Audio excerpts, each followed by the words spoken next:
Tutorial na muna tayo mga kadaba kung paano nga ba magpagalaw ng video sa inyong screen. Tara sa CapCut. So ngayon mga kadaba, mag-add new project na tayo. And then ito na yung video na yun mga kadaba. Napapagalawin natin yung screen. So ganito lang yung mga kadaba, yung ginagawa ng mga content creator na gumagalaw yung mga screen. Kung napapansin nyo, di ba? Lalo na yung mga sikat na mga content creator. Ganito nila ini-edit yung mga kadaba. Oh. Ngayon, mag-focus ka mga kadaba sa video mga kadaba. So dito mga kadaba, kuha lang tayo dito ng at least mga 4 seconds dito. Ngayon, i-touch yan. Ngayon, pag na-touch na, pag nag-highlight na siya na puti, split nyo lang. Ngayon, i-touch yung screen. Din tapos, back tayo dun sa dulo. Ngayon, i-touch nyo ulit para mag-highlight na puti, tapos lalagyan natin yan mga kadaba ng keyframe para gumalaw siya mga kadaba. So ganito yung mga kadaba yung ginagawa nila. Ngayon, i-click mo yung plus diamond, di ba? Ngayon, pag na-click ng mga kadaba yung plus diamond mga kadaba, ang gagawin natin dyan mga kadaba, itong screen na ito mga kadaba, papagalawin nyo lang, dedrag nyo lang mga kadaba, pag ganyan no, papagalawin nyo lang. Ngayon, pag gumalaw na siya, pag lumaki na, ilagay natin dito sa punto na ito mga kadaba. Tapos, ang gagawin nyo, kapag pinagalaw nyo na siya, i-drag nyo lang mga kadaba ganyan. Tapos, dito naman tayo sa bandang unahan. Tapos, dito naman sa kabila. Ilagay nyo naman dito sa kabila. Yan, ganyan. Pagalawin nyo lang mga kadaba yung screen ng video.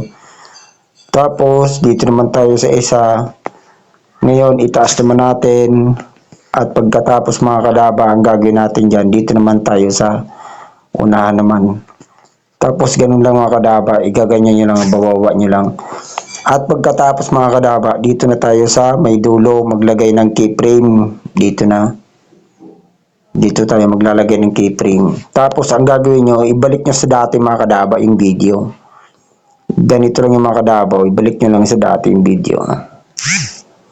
Yan.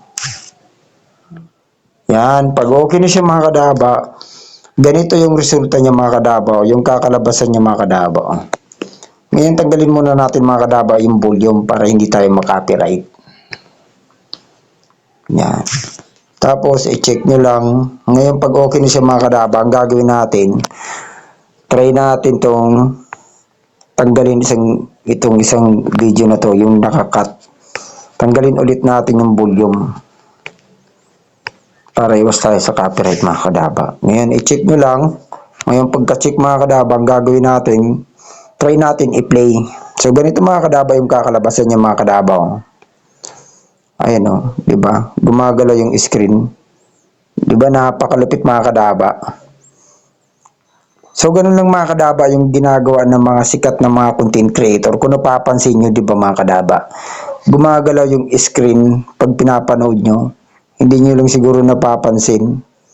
Kasi pag mga ganito yung video yung mga kadaba, yung gumagalaw yung screen, parang may inganyo kayo na manood ng mga video nila.